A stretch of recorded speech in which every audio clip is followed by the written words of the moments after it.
Now that it's June, it is officially the gayest time of the year, so it is your legal obligation to celebrate this. Move, I'm gay. In the workplace, being gay just has its perks. You're just simply a better person. This year, I decided to go all out for Pride by reviewing and ranking some of the most popular LGBTQ anime out there. Last week, we went through the worst of the worst.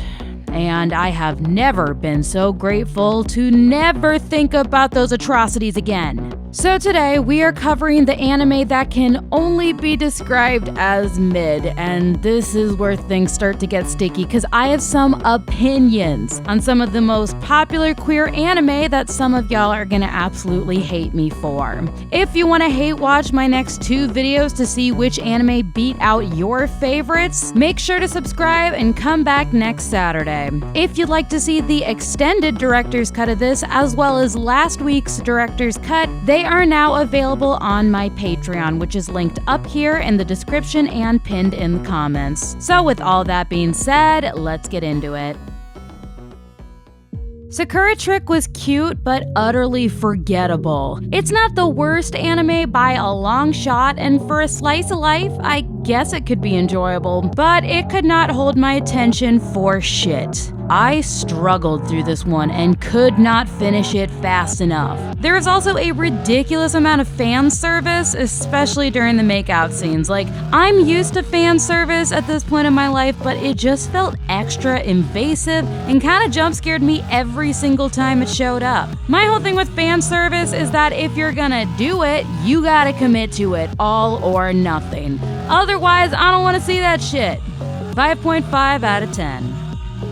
Gushing over magical girls is the definition of committing to that all or nothing fan service. I am honestly still pretty torn on this one because on one hand, you could make an argument that this is a great series for teens to watch since it allows them to explore their sexuality. And I can appreciate the importance of having those safe spaces to explore said themes without feeling like you're being othered or shamed for your sexual desires. But on the other hand, it was super uncomfortable for me as an adult watching these teens get over-sexualized and put in compromising positions. Instead of problematic adults lusting over minors, it's just teens figuring out their sexuality and just being weirdos together. This is ecchi at its finest, so for teens watching, I'd give it like a 6 out of 10 or a 7 out of 10, but for adults, I would maybe give it a 5 out of 10 at highest, because yeah, it just made me really uncomfortable. So I've decided to meet in the middle and give it a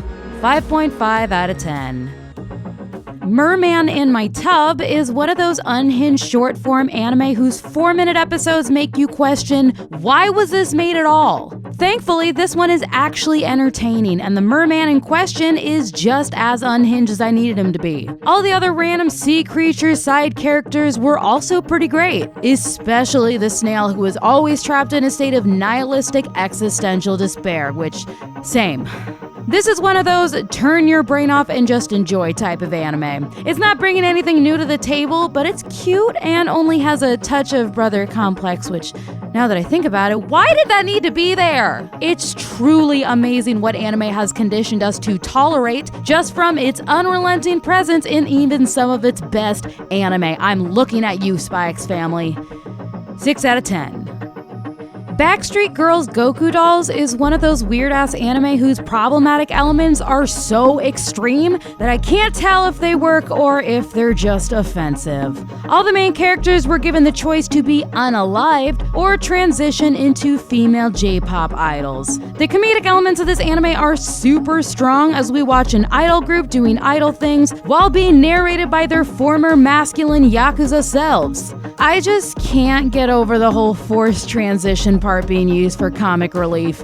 In this day and age where the threat of forced transition is an alt-right talking point being used to attack the trans community, this just feels extra wrong. Another big problem with this anime was that it received the Netflix PowerPoint treatment. And they really said, we are on a budget. Just add some action lines and pan for your life. If you take the problematic elements out of this, it is a super solid comedy anime. And for the most part, I did have a good time, so I'm gonna stick with that and give Backstreet Girls Goku Dolls a 6.5 out of 10.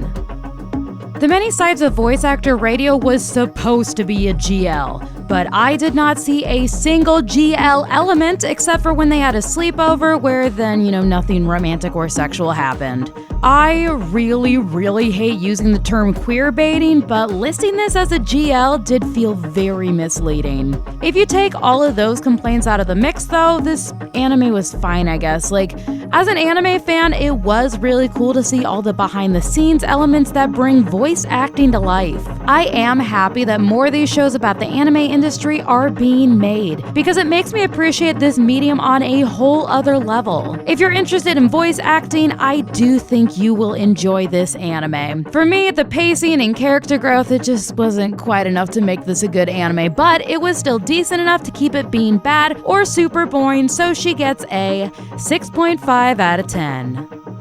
Semantic Error is such a good manhwa, and one that I started reading a couple years ago. So when I found out that they made an anime out of it, I was so excited. However, it did end up falling into a similar trap that the bulk of BL manhwa fall into, of either being too short or only 8-minute episodes that you can only find on very particular sites. Semantic Error fell right in the middle, with only 4 episodes, each coming in at around 15 minutes. It barely covered the manhwa, but I honestly think that had much more to do with the limited time and resources. Animation-wise, this was pretty spot on for the manhwa, which was honestly incredibly refreshing. Especially after seeing how they massacred my precious Ajusi, which I will never get over.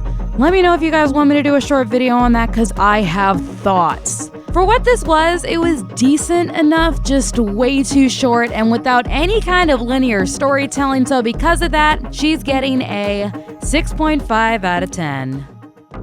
Vampire in the Garden used to be one of my all-time favorite fantasy GL anime. I even recommended it in the honorable mention section for my LGBT anime video last year. That was until my audience pointed out that the main character is not an adult, she's 14 years old. God damn it!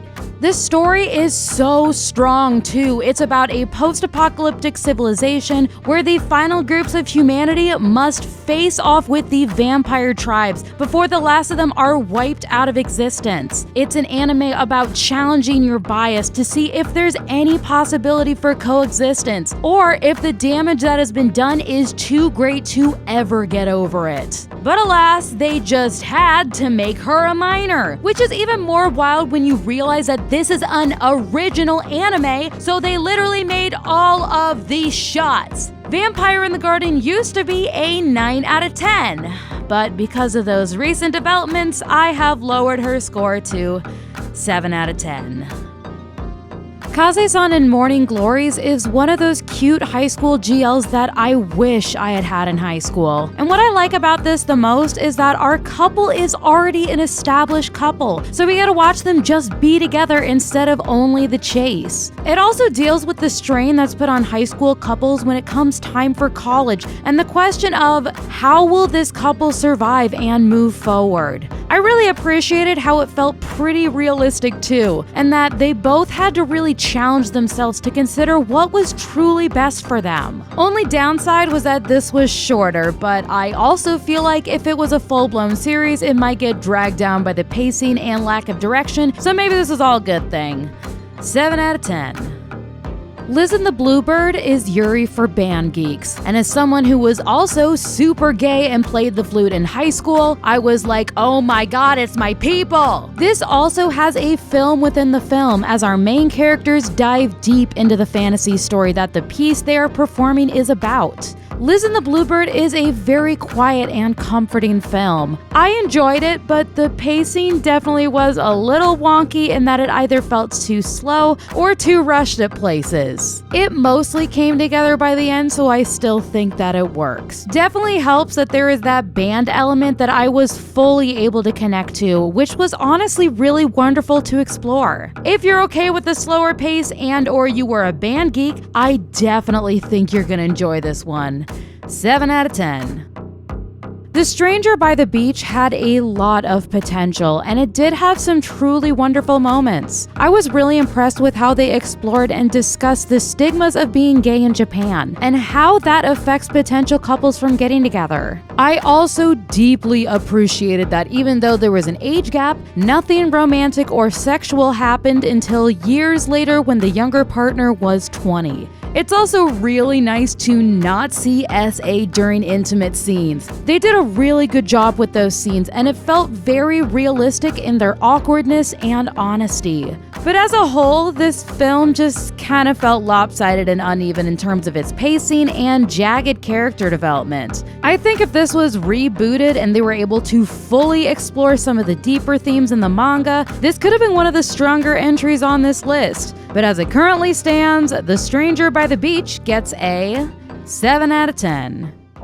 I'm in Love with the Villainess is one of the gayest anime I have seen in a hot minute. And what I loved about it is that our main character, who got isekai'd into her favorite dating game, is unapologetically gay. Like, step on me mommy gay. And this anime is also able to pull off some pretty impressive and honest conversations about being gay and navigating that in conservative countries like Japan. My main gripe with this is that the main character's undying affections for the villainess she's in love with do get pretty pushy. And even though she says she's fine waiting, there is a lot of underlying pressure. There's also the whole element that the main character is an adult in a teenager's body going after another teenager. When the villainess does finally come around, it doesn't feel genuine, and it makes you wonder if the main character hadn't been so pushy, would they even have gotten together? And for those reasons, it just left a bad taste in my mouth, which led to the whole score getting lowered to a 7 out of 10. How I Attended an All-Guys Mixer was lovingly labeled by a fellow AniTuber as Yaoi for Cowards, and I have not been able to think about it any other way since. It's about a group of teens who work at a drag king bar, and the group of straight guys who go on a group date with them, only to be met by beautiful men. The whole series revolves around these men having existential crises over their sexuality, and what it means that they are super attracted to drag kings, maybe even more so than when their crushes aren't in drag. Many of the drag kings also get to explore their gender fluidity outside of work, and I absolutely loved all the conversations that were explored because of that. Overall, this was a fun and cute anime, especially watching these women absolutely with these boys' heads, mostly because it's just fun to see straight men squirm. The pacing was fine, but something definitely felt off by the end. Maybe I just had too high expectations, but I couldn't shake the feeling that there was something missing. So for that, we're gonna give her a 7 out of 10. Twittering Birds Never Fly is pretty damn explicit. Like, the only thing keeping this from being 8-minute episodes are the lack of visible lightsabers. If you get that reference, congratulations, you're a whore. I do have to give a warning though, cause this is not for the faint of heart, and explores a lot of deeply disturbing topics including SA, R, incest, and childhood abuse. We've seen other entries on this list where I took off points for including unnecessary SA. But what sets this entry apart is how it's explored. The SA and abuse is not put in to glamorize or push characters into being a couple. It is included to show how people cope with SA, how they're able to move on with their lives, if they're able to move on with their lives, and how many people around them it also affects. This is also a film about the Yakuza, so there's also the whole violence and morally gray shit show that comes along with that. But Twittering Birds Never Fly pulls all of this off in such a raw, honest, and genuine way that it feels real and even cathartic. There are no happy endings or grand gestures. It is just real life in all of its glorious brutality. Although a sequel was planned, the studio who produced it went under, so if you want to know what happens next, read the manga. 7 out of 10.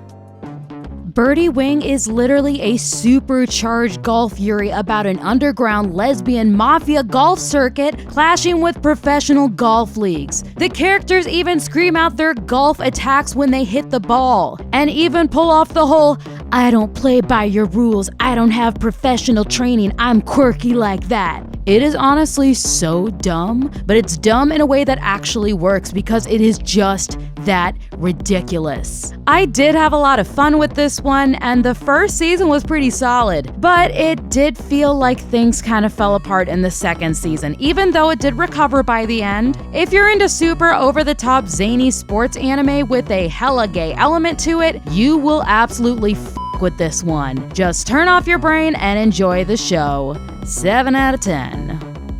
Zombieland Saga is one of the most creative idol anime I have ever seen because all the idols are literal zombies. It also has such a good dub, which transforms the manager into one of my all-time favorite characters. Get inside the van! Oh wow, that guy's weird. Go, go, go, yeah, yeah, yeah, yeah, yeah, yeah, yeah, yeah, go, go, go, go, go, go, come on, go, go, go, go, go, go, go, go, go, go, go, go, go, go, go, go, go, go. For the most part, it is fun, but just like with Birdie Wing, the first season is strong and the second one falls apart. There is also the element that every time they perform, the animation turns into a noticeably bad 3D blend that kept pulling me out of the anime. I was, however, really impressed with how they developed the prominent trans character who is featured in the anime. They showcase the major positive shift that happens when people are accepted for who they are, and how that transforms their lives for the better. Zombieland Saga is a fun anime when you accept it for what it is and slightly lower your expectations. 7 out of 10. Other Side Picnic is one of those rare sci-fi anime with a dark premise that we desperately need to see more of. The world building is so intriguing with this one as we follow our main characters as they explore a parallel world full of monsters and horrific consequences. I love how dark they got with some of this, but I do wish that they'd committed to that aspect harder. This always felt like there was just something holding it back when I just really wanted them to go all out. That is what sets this anime apart from shows like Heavenly Delusion, who do fully commit. I seriously doubt that we're gonna get a second season because the first one was like a decade ago and there has been nothing ever since, which is honestly such a shame because there is so much more to explore in this world and with our slow burn couple. 7 out of 10. Nana. Woof. I should just put this out there right now. Y'all are going to hate me for the rest of this video, and I'm about to be crucified for including this. And I get it. I understand the brilliance of Nana, and I deeply appreciate how it explores complex topics with ease and grace. I personally loved this one. That was until I got around episode 38 and had the ending spoiled for me. That ending is so heartbreaking that this is one of the few anime that I have ever dropped. I'm sorry, I just couldn't watch that ending unfold in real time. It hurts to the point that I have never been able to finish this and instead just read the final plot synopsis, which really draws the question, why mention it in this video at all? Well, cause Nana is brilliant, and it's an anime classic. The reason it has a lower score is because it's just too depressing for me. Like, that is the only reason it is not rated higher. I still think that this is a brilliant anime, and I still think that more people need to watch this. It just hurts too much for me to ever continue it. So, 7 out of 10. Ouran High School Host Club is overrated, and I am not afraid to say it. I get the nostalgic love for it, but for those of y'all who love this and rate it super high, I challenge you to rewatch it without the nostalgic lens and look at this for what it really is. Is this still a good show? Yes. Are the banter and antics incredible? Yes. Is the exploration of gender and sexuality powerful and a staple of progress, especially at the time that it came out? Yes. But other than those aspects, I'm sorry, but this anime just isn't the masterpiece that some of y'all hold it up to be. There are a lot of things that aged horribly. Most glaringly, the transphobia, misogyny, and slurs. Like, what in the actual f***? And I think it's time we finally looked at all the incest jokes for what they are. Disgusting. Like, how were y'all okay with that now and then? But it's not that deep, Nat. Why are you blowing it out of proportion? Cause I think that especially with highly regarded pieces of media, we also need to hold space for the criticism too. Ouran High School Host Club is in no way a bad anime, and it did do a lot of work for the LGBTQ community back in the day, but I'm sorry. It is just not a masterpiece, and I am tired of people pretending like it is. 7 out of 10. Sailor Moon being included on this portion of the video series wounds me to my very soul. Growing up, this was a 10 out of 10. Easy. But as an adult trying to rewatch it, this is really f***ed up to say, but it was just kind of painful. Like, it's a kid show. There's nothing wrong with that. I just really could not handle the formulaic episodes and how it's just kind of rinse and repeat for the bulk of the series. It feels so wrong to level any kind of criticism at this show. Like, who the f*** do I think I am? This is Sailor f***ing Moon. And who am I? Just some depressed Annie-tuber whose mood stabilizers are the only thing keeping me grounded to reality? Like, this is Sailor Moon. How dare I rate it so low? Where do I get the audacity? Is this actually homophobic? Am I now betraying every community I've ever been a part of? Is this gonna get me doxxed and squatted? And do I deserve for giving it a low rating? But I did just yell about how we need to not put our nostalgic favorites on a pedestal because everything is deserving of criticism. So I think I'm gonna go ahead and stick to my guns, even though it feels absolutely disgusting. Okay, I'm gonna do it. I am so sorry, Sailor Moon, but I'm gonna give you a 7 out of 10. Sasaki and Miyano just didn't connect with me. Just give me a minute. I'm still recovering from the Sailor Moon giving that rating. I think my body's rejecting the score, but nope. The video must continue. We got this. All right. So for a slice of life romance, I 100% get the appeal. Like, the writing, character growth, humor, and banter was a lot of fun to watch. But as a whole, it felt like there was something missing. I can usually do slow burn anime, but this one just felt extra painful. I also acknowledge that I don't think I was quite the right audience for this one. I know Sasaki and Miyano has meant so much to so many people, and it helped them feel validated and seen. Please know that I am not trying to invalidate you. This is just my personal experience with it. And who knows, maybe if I rewatch it down the line, I'll appreciate it more. But for my first viewing, it just didn't click in the way that I needed it to, and that's okay. So we're gonna give Sasaki and Miyano a 7 out of 10. So to wrap things up, I did not expect the second video to be as difficult to write as it was. Like, I think my inner child is still throwing a tantrum over the Sailor Moon rating, and I'm sorry! For those of y'all who rated today's anime higher, I would love to hear your experiences with them and why they are meaningful to you. If you'd like to see the extended director's cut of today's video, I have uploaded it on my Patreon, which is linked in the description and pinned in the comments. Shout out to all of my Patreon producers, including Horsey Bread, Karen Miriam Goldberg, Jeff Friend, and a special shout out to Legion Zero. Next video, we are going to dive into the anime that goes from good to great. So make sure to subscribe so you don't miss it. I feel like after this video, I'm gonna start getting so much more judgment for the anime that I truly love, because how can I prop up those anime when I rated other people's favorites so unfavorably? I can already guarantee that when we get to the final video, I'm gonna get a lot of hate for my number one pick.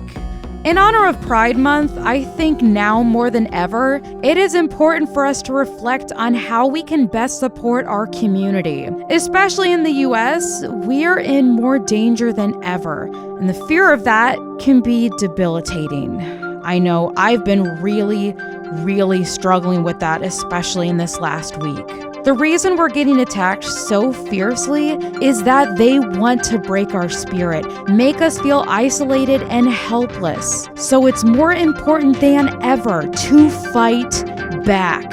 If you're going to protest, remember the following tips and screenshot this if you're planning to protest so you can stay prepared. Please remember that activism comes in all forms. So if attending protests isn't an option, the best thing you can do is check in with your community. Help lift each other up and take care of yourselves. The bigots who want us gone do not want us to even exist. So the simple choice to stay alive is an act of protest. Try not to compare yourselves to what you think activism needs to look like. The most important thing we can do right now is to build community and keep ourselves alive.